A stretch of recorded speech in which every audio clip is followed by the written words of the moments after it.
Bon après-midi. Bon après-midi, Jude. Et vous êtes, c'est pour la 3e ou 4e fois que vous revenez ici à Radio Veritas? Eh oui, évidemment, je crois que c'est pour la 3e fois déjà. Fois. Okay. Oui.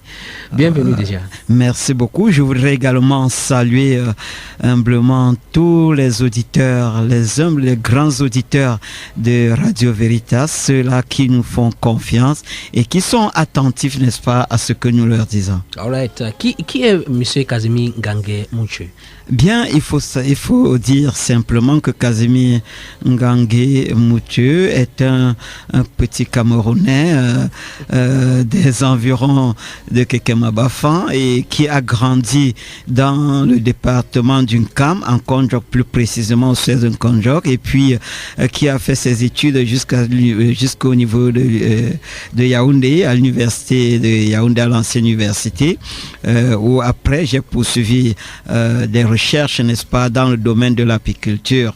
Et il faut avouer que avant d'entrer dans le domaine de l'apiculture, j'ai fait beaucoup de choses dans ma vie. J'ai commencé après l'université, il n'y avait pas de travail ni de concours à l'époque, tout était gelé. Je suis de ceux qu'on appelle au Cameroun les enfants de la génération sacrifiée, parce qu'à notre époque, la crise est venue, pas de concours, rien, il n'y avait rien à faire. Et il fallait passer toutes ces années à la maison et voir comment l'âge était en train d'avancer. Lorsqu'on a réouvert les concours, on n'avait plus d'âge pour faire des concours. Et il faut donc avouer qu'entre-temps, je suis passé dans les laveries, dont je lavais les voitures. Après avoir lavé les voitures, j'ai également fait dans les petites boutiques, dans l'alimentation. Après ça, j'ai fait l'élevage des poulets, j'ai fait également l'élevage des petits cochons là qu'on appelle les cochons d'Inde, et ensuite je suis rentré encore dans la pauvreté après l'élevage des poulets, parce que je conduisais déjà une bande de 1200 sujets, et j'ai eu, que dirais-je, l'épidémie. Oui, qui a pris tous ces poulets, et ça m'a mis dans une dette d'1 400 000 francs. Je suis un peu plus rapide pour découper parce qu'on est quand même aux antennes, pour vous dire que j'ai souffert. J'ai vraiment souffert. Je suis entré également dans le domaine de la vente des planches. Quand j'ai vendu les planches, il y a eu des hommes de cœur au cœur méchant, il faut le dire, qui se sont constitués en groupe. Tellement vous avez fait beaucoup de choses dans oui. votre vie. Mais aujourd'hui, vous avez changé de fréquence. Évidemment, après... Vous êtes dans le domaine de l'apiculture. Voilà. L'apiculture, il y a les jeunes qui sont à la maison. Ça veut dire quoi, concrètement? En fait, l'apiculture, c'est l'élevage des abeilles en vue de récolter les produits de la ruche. Je ne voudrais pas dire l'élevage des abeilles en vue de récolter le miel. Parce que quand on parle souvent d'apiculture, les gens entendent uniquement miel. Mais je voudrais éclairer la lanterne des auditeurs aujourd'hui, dire que en dehors du miel qu'on peut récolter du travail des abeilles, il y a également d'autres produits plus précieux que le miel, tels que la gelée royale, la propolis, le pollen d'abeille, le venin d'abeille, la cire d'abeille. Et donc, en fait, l'apiculture, c'est l'élevage des abeilles en vue de récolter les produits de la ruche, qui sont très, très utiles pour se nourrir et pour améliorer notre santé. Et c'est ce que je fais donc depuis que j'étais sorti de l'élevage des poulets. Oui. Je suis entré donc dans l'apiculture. Je me suis formé en tant qu'apiculteur et je suis devenu par la suite chercheur en apiculture et en apithérapie. Il faut définir tous ces concepts. Il faut dire que, étant devenu apiculteur, on peut seulement élever les abeilles et récolter du miel, c'est tout. Certains peuvent oser récolter aussi les produits tels que le pollen.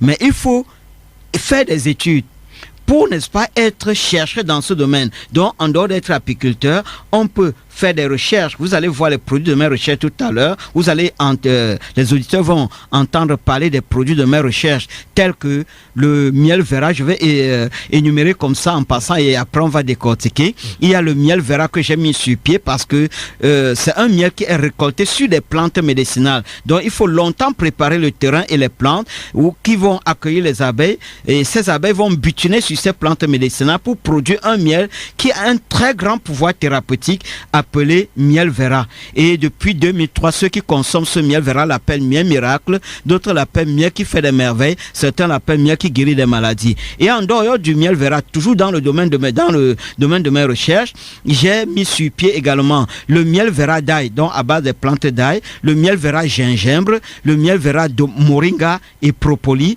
le miel vera d'oignon, le miel vera autant pour moi, le miel vera d'oignon, le miel vera de thym, qui est un miel assez particulier pour laver le sang, je dis pour le laver des toxines qui font que le sang ne circule pas bien, le miel de thym. Et nous avons mis également sur pied le miel vera gingembre, qui est un miel aphrodisiaque, pas miel Viagra. Donc on va entrer dans ce détail pour vous dire que dans l'apiculture, il y a l'apiculteur qui peut s'évertuer à produire du miel, il y a le chercheur en apiculture qui peut peaufiner ses études dans le domaine pour mettre sur pied ce type de miel que je viens de parler. Et maintenant, l'apithérapie. L'apithérapie, c'est un concept qui est tellement développé en Europe et c'est les thérapies à base des produits de la ruche. J'ai apporté donc ce concept-là ici au Cameroun et maintenant je fais donc avec l'apithérapie. Vous pouvez prendre par exemple le miel, le pollen et d'autres plantes médicinales, vous travaillez pour obtenir un produit assez thérapeutique, c'est-à-dire qui a un grand pouvoir pour, n'est-ce pas, détruire soit les microbes dans l'organisme, soit pour détruire le problème de cancer, le cancer, soit également pour, comme j'ai dit, par exemple, ici il y a un miel, le miel vera d'ail que j'appelle bombe atomique contre les microbes. Par exemple, j'ai mis sur pied aussi une confiture appelée confiture bio d'ail oignon, qui est utile non seulement pour s'alimenter, mais aussi très utile pour relever le taux de CD4 chez les Sidéens et que j'appelle également bombe atomique contre les microbes. Donc, pour tout ramasser, il faut dire voilà à peu près le domaine dans lequel j'excelle. Et dans ce domaine de l'apiculture, avec les produits que j'ai mis sur pied, j'ai eu 3 prix d'excellence au Cameroun. J'ai eu le prix d'excellence du président de la République au GSIC organisé par le ministère de la Recherche scientifique en octobre 2011, en novembre 2011 autant pour moi, et le prix d'excellence du ministère de la Recherche scientifique au GSIC régional 2010 en octobre également. Il y a également le prix d'excellence du ministère des petites et moyennes entreprises que j'ai eu au SARAC 2014, donc l'année dernière, et je suis venu je viens au mois de février dernier d'entrer dans les annales des conférences des Nations Unies pour le commerce et le développement. Donc ça, c'est déjà au niveau international. J'ai donc eu le certificat. C'était la première fois que la responsable mondiale s'est déplacée pour venir ici me remettre le certificat dans le réseau Impretec de l'ONU. Donc, vous voyez que j'ai commencé avec beaucoup de difficultés la vie et à ce jour, le Seigneur est en train de travailler et avec tous ces prix que j'ai engrangés, vous voyez que ce n'est pas une petite recherche. Ok, Monsieur Casimir, parlons un peu de vos débuts dans l'apiculture. Quand on parle des abeilles, on regarde un peu les piqûres et ceci, là. Comment ça se fait? Bien, il faut avouer que j'ai une petite grâce, ou alors une grande grâce d'ailleurs. Il n'y a pas de petite grâce. Oui. J'ai eu une grande grâce de commencer dans mon enfance avec mon oncle qui m'a élevé à être cueilleur de vin. Donc on allait cueillir du vin sur le raffia et quand je faisais le cours élémentaire 1 coup moins 1, cours élémentaire de coup moins 1, je montais en haut du raffia, je grimpais les raffias et je vignais avec la petite machette et je tapais ça avec le caillou. Et généralement, on m'appelait à cette époque-là oiseau de raffia. Et donc, j'ai donc commencé à me familiariser avec les abeilles tout petits, étant tout petit. Et quand la situation est devenue difficile, je ne savais plus comment faire, je me suis couché, j'ai commencé à réfléchir. Et pour vous dire vrai, l'idée qui m'a conduit vers là, c'est que j'ai rencontré une ancienne apicultrice, une maman qui faisait dans le miel. Elle s'appelle maman Marie-Thérèse, elle est ici à Douala, et elle m'a parlé du miel. J'ai dit oui maman, quand j'étais petit, j'avais affaire toujours avec des abeilles. Je me suis donc relancé dans l'apiculture en commençant par la formation auprès des autres apiculteurs. J'ai été formé également par certains ONG dont je ne peux pas faire l'apologie ici. Et ensuite, j'ai commencé à l'époque l'étude par correspondance. Lorsque je commençais à avancer, j'ai dit non, je ne peux pas m'arrêter à être simplement apiculteur. Et surtout que il y a une ONG où je trouvais des livres qui parlaient de l'apiculture et du miel. Ça m'a amené donc à faire une étude par correspondance en apiculture. Et j'y ai excellé. Et aujourd'hui, ça m'a donné de faire beaucoup de recherches en apiculture. Même les matériels apicoles. J'ai aujourd'hui sorti, n'est-ce pas, par exemple, des ruches kenyanes, mélangées avec... c'est fait à base de bambous, nos bambous traditionnels, et également avec des planches. Or, les ruches kenyanes sont des ruches améliorées qui se font généralement avec des planches. Mais j'ai innové un type de ruches kenyanes avec des bambous et des planches. Et ça fait que, et c'est dans ce sens, c'est pour former des ruches, c'est pour travailler des ruches ou fabriquer des ruches moins chères. J'ai également apporté une innovation dans le domaine de trappes de pollen. Il y a l'appareil qui permet de récolter les pollens. On appelle ça trappe à pollen. Ce n'est plus la trappe à pollen des Européens que j'utilise aujourd'hui. C'est une trappe à pollen traditionnelle. Parce qu'avec les trappes à pollen européens, nos abeilles ne s'adaptent pas facilement. Mais avec nos trappes à pollen fabriquées sur place, ça fait que la production des pollens est plus... Donc en fait, le rendement est plus grand. Et nous sommes à peu près à 3 au Cameroun qui avons innové ce genre de choses. Donc, nous avons apporté, en fait particulièrement, j'ai apporté beaucoup d'innovations dans le domaine de l'apiculture. Et voilà comment j'ai commencé et comment je suis en train d'arriver. Et c'est même l'occasion pour moi de sensibiliser beaucoup de jeunes en passant pour leur dire que l'apiculture ne déçoit pas son homme.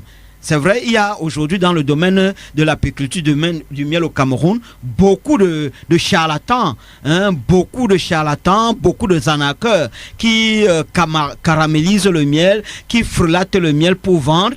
Mais quand vous êtes un homme spécialisé dans ce domaine, ça peut vous aider. Beaucoup de commerçants se trouvent dans ce domaine, mais si vous faites du bon miel, comme nous faisons le miel thérapeutique, parce que le miel que nous faisons est différent des miels aliments que on produit également sur le marché camerounais. Donc nous produisons un miel thérapeutique, un miel bio, parce que nous produisons là où on n'utilise ni engrais ni pesticides. Et les engrais que nous utilisons sont généralement des composts.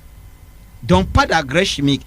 Et nous travaillons là où on n'utilise ni engrais ni pesticides. Ça veut dire que nous produisons nous mettons des produits bio naturels, n'est-ce pas, aux besoins des consommateurs. Et c'est ça qui fait qu'on dit le miel Vera est un miel bio, c'est un miel pur, c'est un miel d'origine, c'est un miel qui est en fait un miel à grand pouvoir thérapeutique. Vous avez soulevé un point, monsieur Casimir Ngagé, sur le miel. Comment est-ce que nous autres, on pouvait facilement reconnaître ce qui est bien, le miel, le bon miel, comme on dit là-bas dehors? Parce que vous-même, vous avez dit qu'il y a beaucoup de charlatans. Comment est-ce qu'un auditeur qui est là-bas dehors peut facilement détecter le faux du bon miel au faux? Comment est-ce qu'il peut faire ça? Comment est-ce que l'auditeur peut déterminer le bon miel du faux miel? Déjà, je vais vous citer le type de miel qu'il y a sur le... Pas le type en tant que tel, ça veut dire la qualité de miel qu'il y a sur le marché. Et on va revenir sur les types après. Parce que les types, c'est d'après les insectes qui produisent le miel. On va revenir là-dessus. Mais selon les qualités, vous avez sur le marché le miel brûlé. Le miel brûlé, c'est du miel donc on a récolté le miel. Et les rayons, ce qu'on appelle le rayon de miel, ce qu'on appelle les maisons, communément au quartier, on dit les maisons de miel. Donc ces rayons sont restés et on a brûlé, on a pris des braises, on a mis dessus, ça s'est brûlé. Et quand ça se brûle, ça coule en liquide. Et il y a le liquide qui coule et il y a autre liquide qui toujours est mélangé à cela, qui se solidifie. Ce qui se solidifie, c'est la cire de miel. Et ce qui reste liquide, c'est du miel brûlé.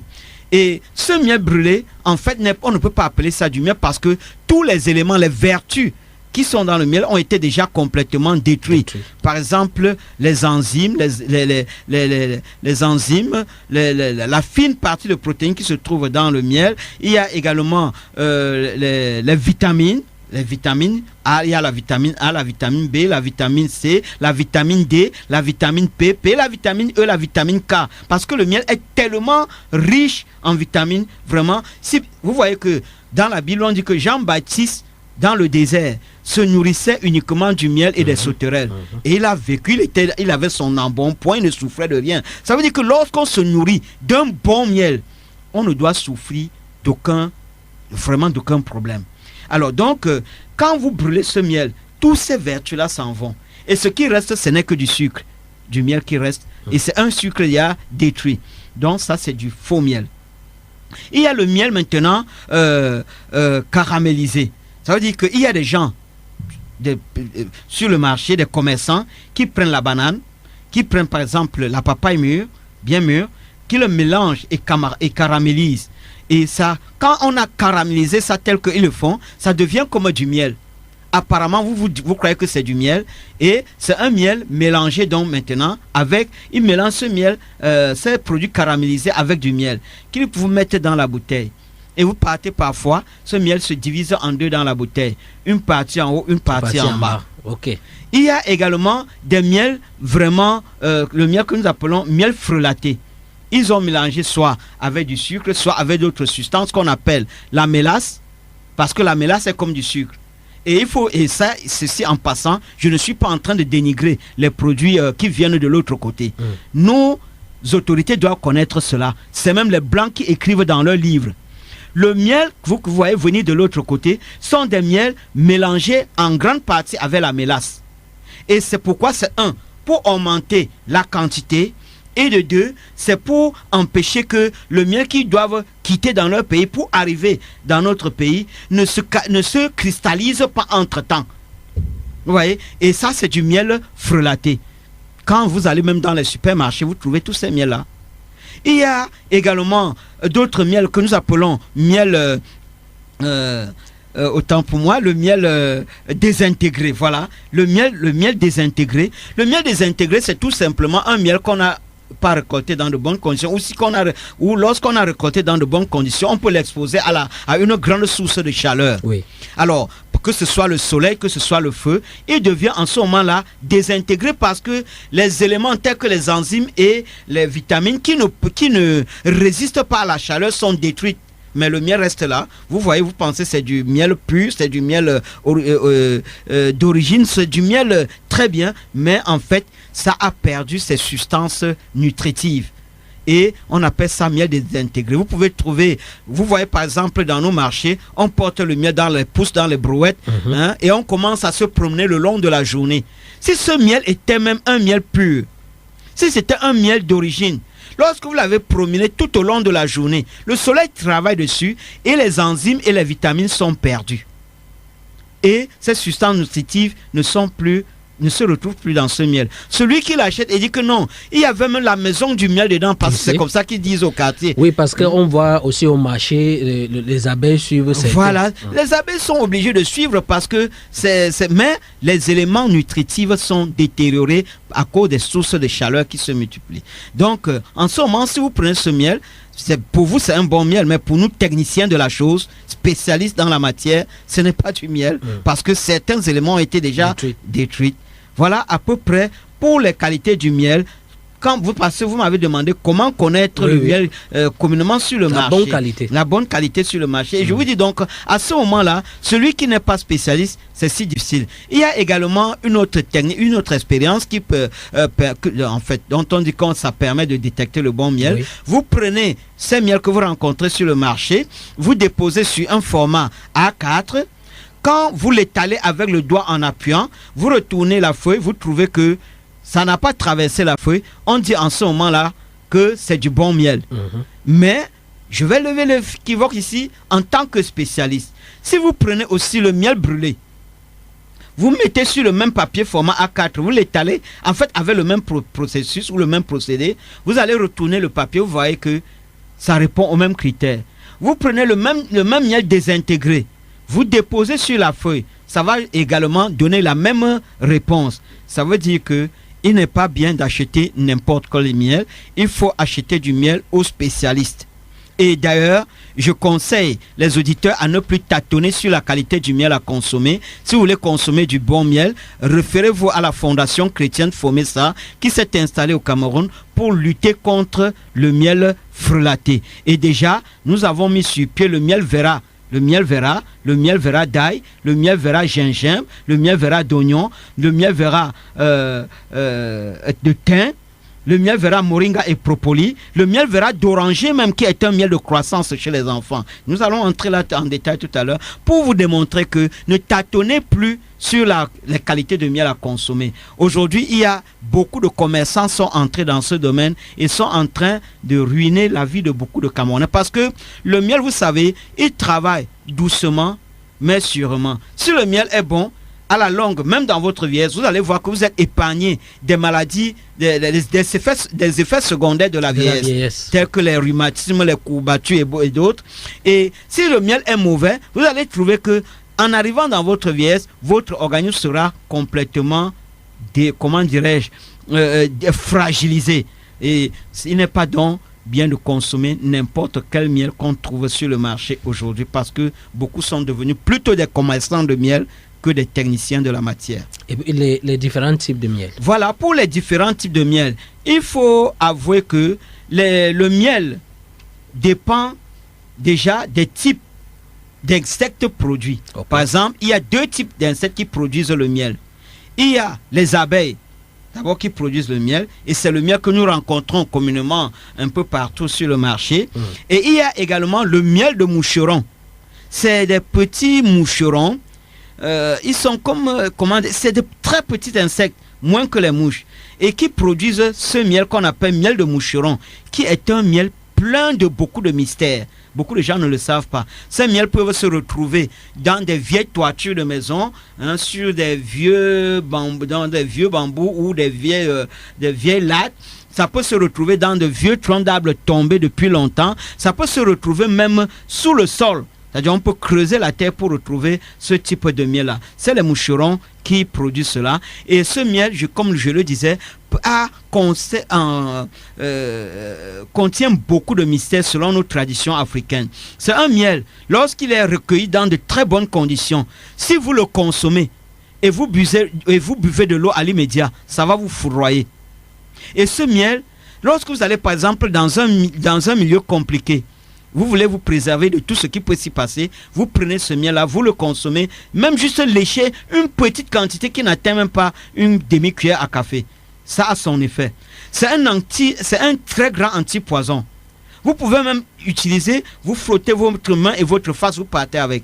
Un enfant qui manifeste un certain signe. Ça, c'est selon nos traditions. C'est selon nos traditions, mais ça répond. Ça répond. Quand on l'a récolté dans de très bonnes conditions, ça répond. Si je vous donne ça, vous consommez, vous buvez l'eau à l'immédiat, vous allez croire qu'on vous a empoisonné. Alors, quand on le consomme, il faut consommer de l'eau peut-être minimum 30 minutes après. Ou alors, pour être plus prudent, 1 heure de temps après. Voilà. Donc, c'est un très grand miel. Un très grand miel. On ne le consomme pas régulièrement comme tous les autres miels. Oui. C'est quand vous jugez que bon, ça ne va pas, je prends. Ou si vous sentez un effet négatif en vous, vous prenez. Ou alors, l'enfant pleure parce qu'il arrive parfois, les enfants pleurent la nuit, on ne comprend pas pourquoi, il chauffe. Vous prenez, vous lui donnez, vous mettez dans ses fesses et le tour est joué. Hein, l'enfant, si c'est un mauvais esprit, ça s'en va. Hein. Donc, c'est un très grand miel que je consomme aux éditeurs de Radio Veristas à consommer. Et nous avons parlé donc du type selon les insectes. Donc, il y a les abeilles qui produisent les miels que nous voyons. Il y a le miel de moucheron. Oui. Bien. Et selon maintenant les plantes et les types de fleurs, il y a lorsque les abeilles bitunent sur tout type de plantes, ça c'est les multiples plantes, on appelle ça miel multifleur. Ok. On appelle ça miel multifleur. Oui. Mais lorsque c'est des plantes uniflora, donc sur un seul type de plante, on appelle ça miel unifleur ou miel monofloral. Ouais. Ou miel monofloral. Donc cela selon les types de plantes. Et je vais prendre un exemple assez particulier tel que j'ai parlé tout à l'heure de miel d'ail. miel vera d'ail. On va me demander, mais est-ce que on met de l'ail là-dedans? Non, on va dire, est-ce que même l'ail a les fleurs? Vous savez, quand vous avez travaillé dans un domaine et que c'est Dieu qui vous y conduit, vous trouvez toujours une technique. Et nous avons mis sur pied une technique de production des miels unifloraux ou monofloraux, tels que le miel vera d'ail. Ça, c'est une technique que je ne peux pas détailler ici. Et voilà, c'est vrai, je ne peux pas le détailler, sinon je n'ai plus la primauté de cette science-là. Et pour vous le dire, le miel vera est uniquement produit au Cameroun, c'est-à-dire dans tout le monde entier. Ce n'est qu'au Cameroun que le miel vera se trouve, et ce n'est que la Fondation chrétienne Fomessa qui produit le miel vera et le miel spécifique, comme je vous ai dit tout à l'heure, le miel vera d'ail, le miel vera gingembre. Et c'est nous seuls qui avons cette technique de production. Okay. Donc, pour dire, donc, voilà à peu près les miels selon les types de plantes. Et je vous ai cité d'autres miels tout à l'heure qui sont des miels mélangés, miel frelaté, miel brûlé, voilà. Mais les meilleurs, il y a selon les plantes, et il y a également le miel selon sa couleur. Oui. Des types de miel toujours. Il y a le miel blanc, tel que le miel blanc d'Oku, qui a été labellisé à l'OAPI dernièrement. Ça, c'est un miel blanc. Et pourquoi ce miel est blanc? Parce que ça se produit en haute montagne à Oku. Et là, sur cette montagne, il se trouve des plantes particulières telles que le romarin, telles que les plantes de trèfle, qui sont des plantes qu'on retrouve en Europe et que lorsque les abeilles utilisent ces plantes, ça produit uniquement du miel blanc. Oui. Et quand les abeilles produisent sur ces plantes en haute montagne le miel blanc, quand vous venez au pied de ces mêmes montagnes, vous trouvez plutôt le miel marron qui est un miel marron clair. Donc vous voyez comment la nature est faite, c'est selon les plantes. Maintenant, c'est toujours selon les plantes, selon l'échelle de classification, selon la couleur, selon l'échelle de classification du miel. Il y a 3 types de miel. Le miel brun foncé, qui est un miel très foncé, c'est marron. Si vous n'êtes pas vigilant, vous allez voir dans la bouteille, vous allez même dire que c'est du miel noir. Oui. Mais quand vous mettez sur la paume de main, vous voyez que c'est du miel marron foncé. Et pourquoi c'est foncé? Parce que les plantes sur lesquelles les abeilles ont butiné sont très riches en oligo-éléments qu'on appelle le fer. Le fer, parce que c'est le fer qui permet de fixer l'oxygène dans l'organisme pour former le sang. Alors, donc, c'est marron comme ça à cause de la couleur à cause de ce que le fer implémente à ce miel la couleur brun foncé. Et maintenant, il y a le miel brun clair. Le miel brun clair est moins riche en éléments fer. Et c'est pour cela que sa couleur est claire. Donc, c'est le fer qui implémente la couleur en ce moment-là. Oui. Donc, sur l'échelle, pour me résumer, sur l'échelle de classification du miel, il y a le miel blanc qui est en dernier lieu. Mais il faut commencer par le premier. Il y a le miel brun foncé, il y a le miel brun clair et ensuite en dernier lieu, il y a le miel blanc. Et le miel blanc, il est plus riche, très très riche en glucose. Et c'est pour cela même il est même parfois, quand le cueil, il est dur. Et à cause de la température aussi, du climat du lieu. Mais c'est un miel qui est comme un morceau de pierre. Il est bien vrai, quand ce miel quitte Oku pour arriver dans notre zone ici, il devient un peu plus tendre. Oui. Et je disais donc que ce miel est très riche en glucose. Mais le miel du type foncé et du brun clair, comme je dis, c'est des miels riches en fer et qui sont riches en 2 types de sucre. C'est des sucres naturels, ce que nous appelons les monosaccharides.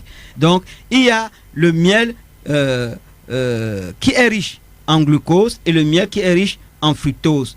Et voilà les 2 sucres qu'on retrouve dans ce type de miel brun clair et brun foncé. Mais le miel plus riche en fructose est le meilleur. Et là, c'est en laboratoire qu'on peut déterminer. C'est au laboratoire.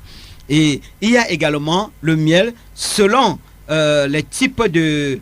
selon le type de... En fait, selon la quantité, parce que la quantité d'eau.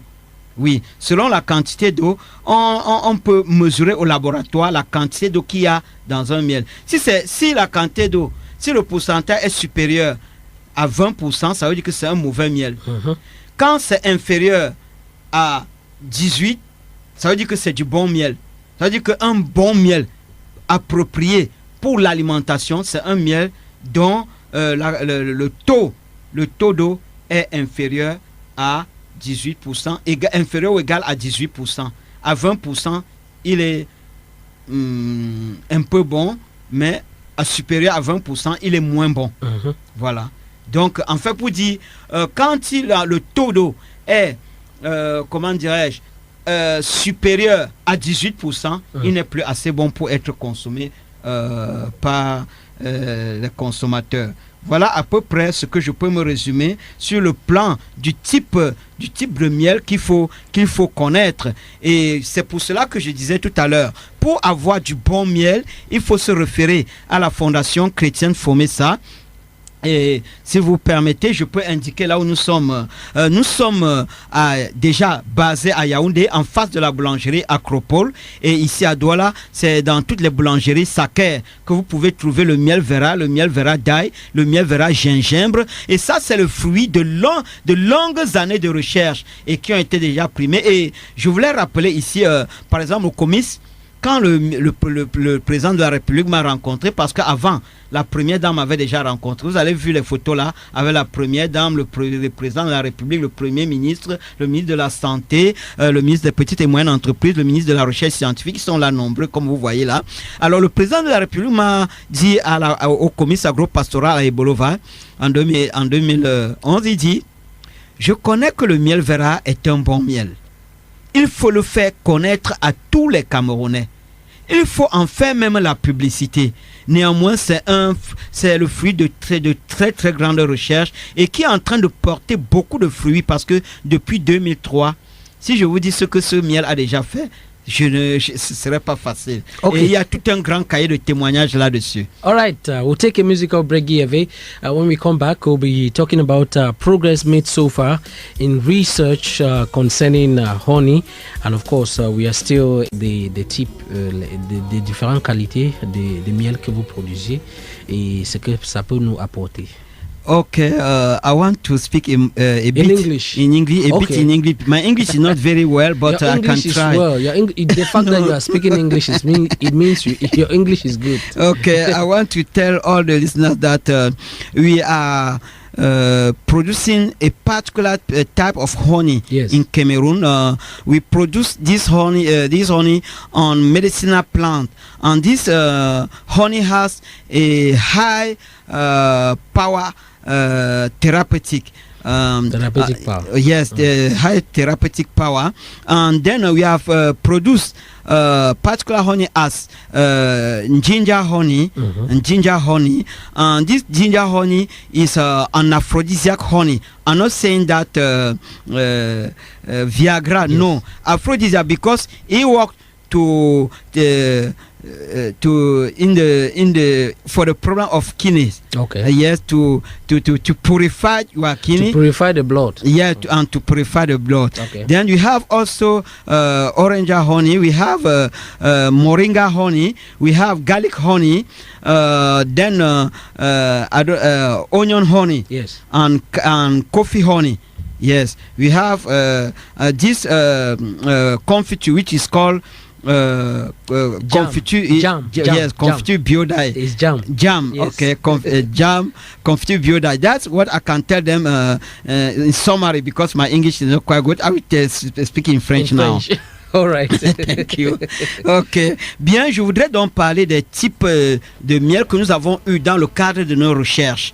Et dans le cadre de nos recherches, nous produisons le miel vera gingembre, qui est un miel aphrodisiaque. J'ai bien dit tout à l'heure, ce n'est pas un miel Viagra, parce que le Viagra, c'est pour pousser l'organisme à une certaine excitation, et ce n'est pas bien, parce que ça détruit même les nerfs. Mais le miel vera gingembre agit en douceur pour nettoyer les reins, qui est un appareil excréteur, pour également nettoyer l'appareil génital et pour lutter même contre, n'est-ce pas, les IST, les MST. Et quand ça nettoie comme ça, ça redonne à l'organisme, ça régénère les cellules de l'organisme et permet que l'organisme retrouve sa virilité et sa vitalité.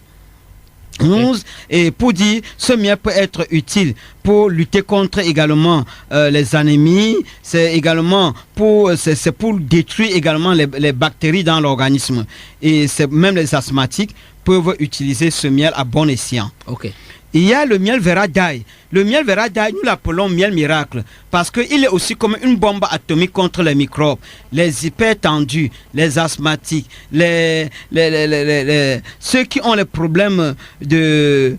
des problèmes au niveau du sang, c'est-à-dire quand le sang est sale, cela purifie également le sang. Et c'est le miel Vera d'ail est comme une boîte de pharmacie à la maison.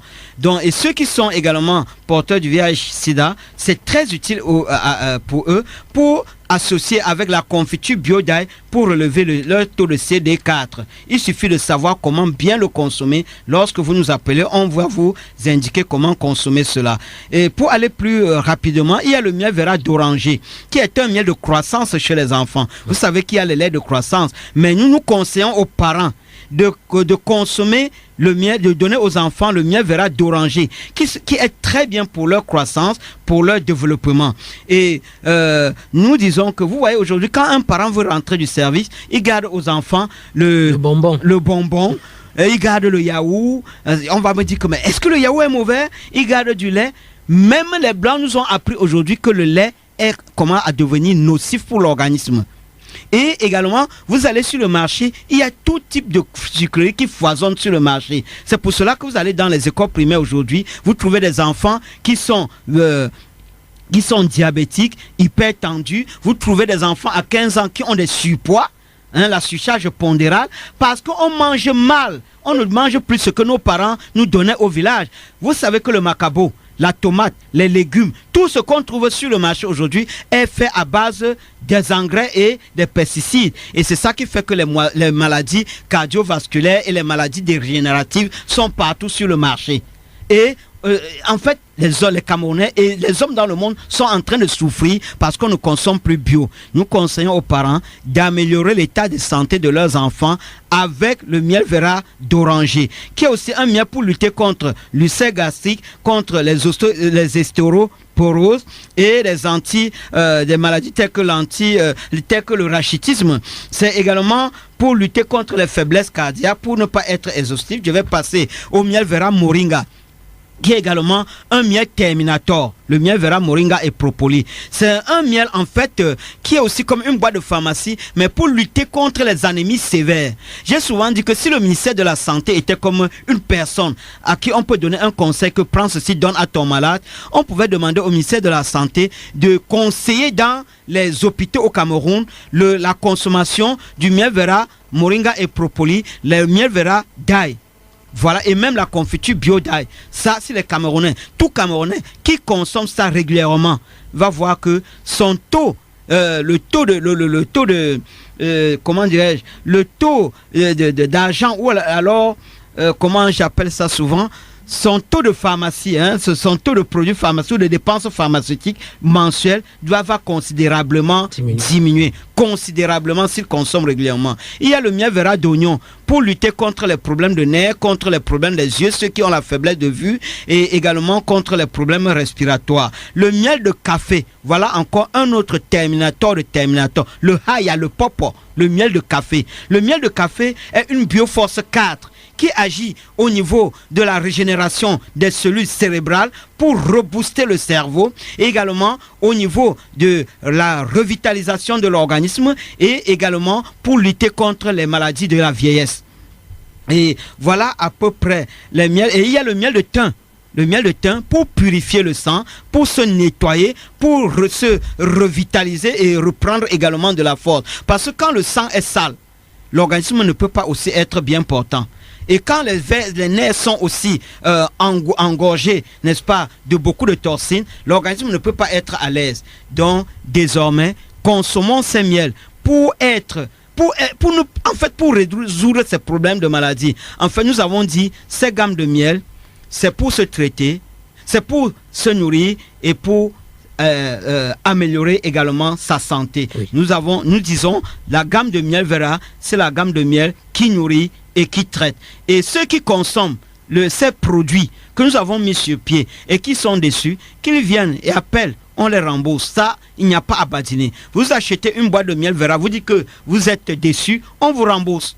Donc, en fait, nous voulons amener les Camerounais à être attentifs et à consommer ces produits que nous avons mis sur pied pour améliorer leur état de santé à cause des mauvais produits, des mauvais aliments que nous consommons aujourd'hui sur le marché. Et comme je disais, pour appeler pour le numéro de téléphone, c'est le 677 57 05 26 677 57 05 26.